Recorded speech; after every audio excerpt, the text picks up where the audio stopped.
I wanted to do a guide today on basically Amazon imagery strategy and kind of how I see that working in with the SEO. So it's the holiday season. I've been working on candles a lot. So I decided I'm going to kind of go over this strategy based on the candles niche. So I'm going to go ahead and search for Christmas candles. It's one of my favorite things to buy around Christmas time. So just talking about what we're seeing here in the first four ranking spots. So up here is the sponsored products, and a lot of the time you'll see three sponsored spots here. Sometimes you'll see four. If I see four sponsored products ad spots, I can usually guess that this is a higher search volume phrase. The other thing that tells me this is probably a higher search volume phrase is I'm seeing an editorial here. So editorial here. So sometimes Amazon will bring in these editorials, and it's usually an indicator that that is a more general phrase. Maybe the phrase doesn't have as much specific conversion behavior. There's definitely a lot of phrases on Amazon where if someone searches for it, they are browsing. So if you search for soap, for example, Amazon would come up with an editorial here and they would say, well, what kind of soap do you want? Do you want like laundry soap, or do you want like body wash? What kind of soap? And they're trying to funnel you into a sub niche that's going to get you into more of a conversion or buying behavior. And so if I am doing your SEO, I may not choose Christmas candles for you, or I may not choose holiday candles because it's not specific to your scent.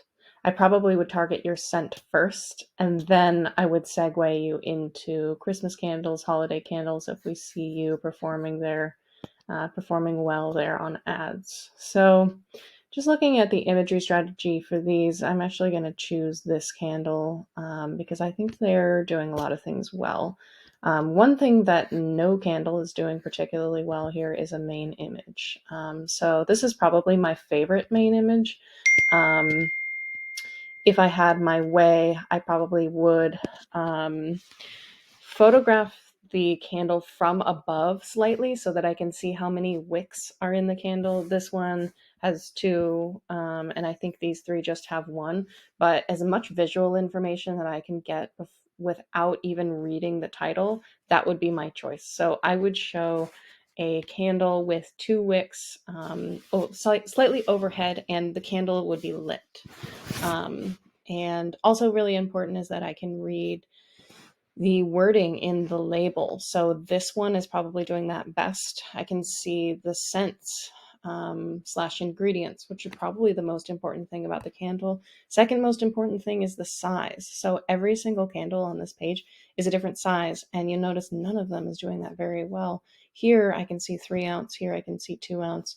I'd like to see that earlier in the title if I could. Because I can't tell relative size by just looking at these candles. I can probably tell you this one's 22 ounces, so this one's much bigger.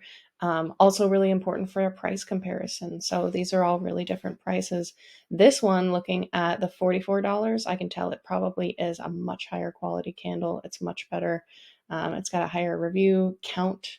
And the fact that this candle is converting well, which I already know because it's showing up in this ad spot, I'm probably going to look to this candle to find out what is so special about this candle that it's $44 and it can rank here very well. So just coming back to imagery strategy, I'm getting a little bit off topic here, but I'm just so excited.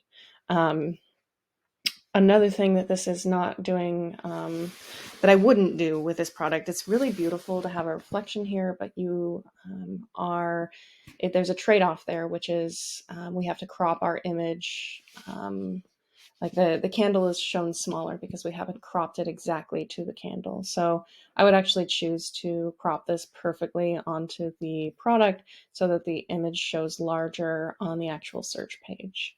Also really important that all of the images here are perfect square, and so none of them are actually rectangles. They're not longer on one side, and that they're 1500 times 1500 pixels so that you get this beautiful magnifying. If they're less than 1500 pixels, a lot of the time you won't get a magnification here, so that's just a little tip. So basically, listing images should be a graphical representation of the bullet points. So if I'm a customer and I don't speak English, or if I just don't want to read that day, maybe I'm in a hurry, listing images should do the job of giving me all the information that I need without even reading anything. A big mistake that a lot of companies make is that they make these too long, and really for Amazon they should be super scannable. So we're getting the information that's important there, and we learn what information is important by studying our subcategory and studying our competitors that are doing really well. So a lot of the time, what I'll do is I'll put myself into the customer's shoes and I'll say, what's the most important thing for me as a candle customer? It's probably going to be the scent of the candle. That is the reason that I'm buying this, is because it smells like a Christmas tree. So they've done this really well. Christmas tree in a candle. The only criticism that I would have here is sometimes you're pigeonholing yourself too much into Christmas. If we wanted this to sell all year, we might say fir tree in a candle, or pine tree in a candle, which has the same connotation, but it doesn't pigeonhole you into a certain holiday season.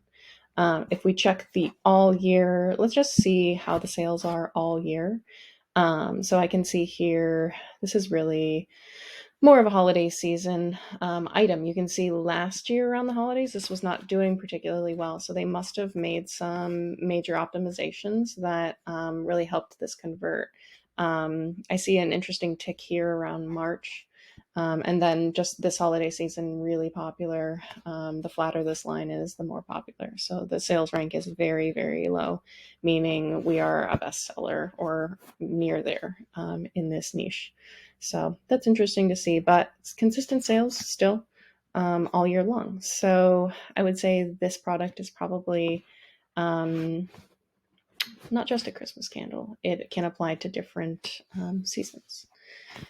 We've got ingredients notes. So this is great, showing a picture of the ingredients of the notes of the candle.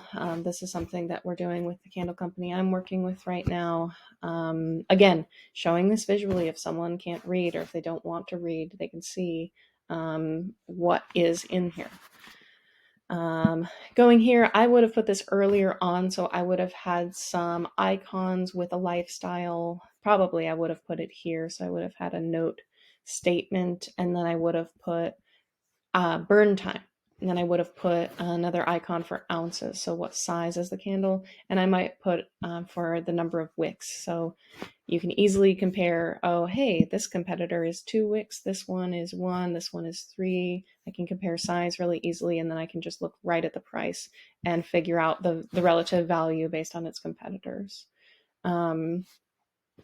Nice image here. So notice pretty much up until here, we are not particularly Christmassy. So this is doing a really good job, I think, of balancing the Christmas sale, but still balancing like, hey, we could sell this all year long until we get here. And this is obviously super holiday oriented. You might switch this out different times of the year. So you may have one version that is not Christmas related, but for candles, there are very few features / benefits that we're really going to be comparing on. So a lot of the imagery strategy here is just going to be inspiring ways to use the product, inspiring scenes to use the product in. So for this, you might show a Christmas dinner party, or we're showing a Christmas tree here, so it's like a traditional feel. One thing that came up, we hired an Amazon consultant that helped build a lot of these listing grading things at Amazon. So the way that Amazon grades listings internally, and one of the ideas that he had was to show an alternate use for the jar, which I thought was a really cool idea. So for a lot of these candles, like Yankee candles, and particularly the jar is reusable. You can just remove the wax, like you can melt the wax out of it, and you could reuse this glass for a lot of different things. So his idea was to add an image showing an alt use for the glass, which I thought was really cool. The only snag there is a lot of the time with e-commerce, you don't have photography available for that. So you would have to know when you get your photography done or when you do a new round of photo shoots, oh, I need to take an image for an alt use for the jar. So that's another thing that comes up a lot when my clients hire me, is like coming up with a strategy top to bottom. And I can really usually suggest some interesting things for you to do from the get-go if you're just starting out. Let's see. So again, a gift for all seasons. So the image connotation is really Christmassy, but again, we're saying like, hey, this could be a gift for any time, which I really like.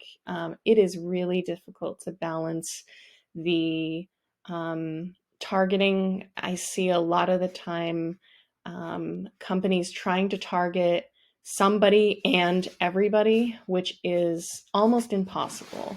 A good example, I had a client who sold like a back straightening product, and she had designed the box really, really feminine. So there was pink, it was pink, and the writing was in cursive, and it was just really geared towards women in branding. And on the Amazon listing, she put back straightener for women and men. And my suggestion was I wouldn't target men with this. I don't think men will buy it because the box looks like a tampon box. And it is really important to understand how you position your product and how the imagery reflects that. And so, not trying to be something for everybody. Another thing that you can do with a product like this is you can do alternate packaging for the same candle. So, you can have one candle on Amazon that's really Christmassy, and then you can have another one that is more pine tree, and it could be the same candle. You could redo the packaging. You could even just rename it on Amazon, do a new UPC, and then you could say, well, this is the Christmas candle, and this one is the all seasons candle. It's the exact same scent, but everything about the SEO is different. And I've seen really unique ways of basically rebranding the same product for different audiences. Um, Also, really important these days, if you have brand registry, to have a listing video. So you'll see here, if I click in, I have 7 images available. This one doesn't show on the preview. They're doing some cross-selling here, which I totally believe in and suggest. Usually towards the end of the listing, hey, just a reminder, we sell other things. Either we sell other candles or we sell other complementary scents. So if you really like this scent, hey, this comes in a pine cone candle and it comes in a heritage skincare set or sink set. That must be like soap and lotion. But having a video, just having the video on here, just having all of the images filled out will increase your internal score. So other things that will increase your internal score, having a title that is filled out enough. You don't want it to be too long or too keyword stuffed. Same thing here, that all 5 bullet points are utilized. Again, not stuffing anything there. Filling out every attribute. So the candle subcategory has a lot of different inputs here. This is all spreadsheet input. So making sure that these are all correct, that the ingredients are correct. Sometimes someone searches for an ingredient and you may not have put it on the front end of your listing, but you put it in to the material section, or if you have an ingredient section. I worked with a client a long time ago that sold children's plates, and they incorrectly put melamine. The plates were melamine free. They accidentally put that the plates have melamine in them, and they ended up ranking really well for melamine plates, even though that wasn't in the regular part of the SEO. So that is my basic imagery workup. And I hope you found it informative.